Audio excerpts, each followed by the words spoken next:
Dor, sa ating mga politiko, sa ating mga mamamayang Pilipino, ang inyong pinakamamahal na Pangulo Rodrigo Duterte ay nandito, dinetain against his will, walang warrant of arrest. Announce lang ng announce yung taga Malacanang, merong warrant. Kanina pang madaling araw daw may warrant. Wala naman pinakita sa media kanina pang madaling araw kung ano man yung warrant na iyon. So wala yun. So dapat nandito tayo. Buti nandito kayo. Kasi kung wala kayo dito, paano na lang? Baka ilipat na lang si Pangulong Duterte kung saan lugar na hindi na natin siya makikita kahit kailan. Ngayon kayo nakakita ng Pilipino, bigla na lang dinukot, armado ang ating PNP. Siyempre sumusunod lang yung iba dyan. Ang masabi natin, nasan yung warrant of arrest?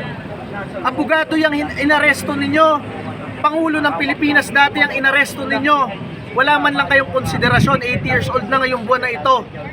Pakitaan man lang ninyo ng isang warrant of arrest na maayos. Pakita nyo sa mga abogado niya, papasukin nyo man lang yung doktora niya. Kanina pa nandyan yung doktora niya, nandyan si Senador Bongo, may dalang pagkain. Galing lang sa isang biyahe, galing abroad. Wala man lang konting konsiderasyon.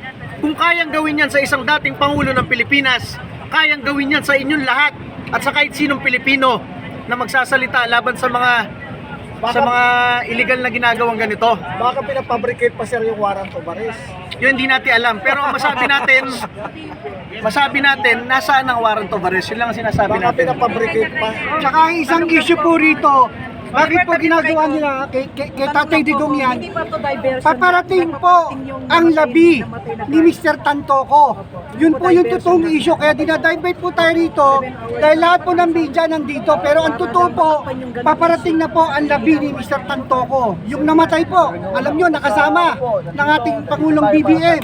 Yan po yung latest. Dinadivert po nila tayo. Ba't nila ginawa kay Tatay Digong po yun? Yan po ang pantayan po natin. Bakit ayaw nilang ilabas?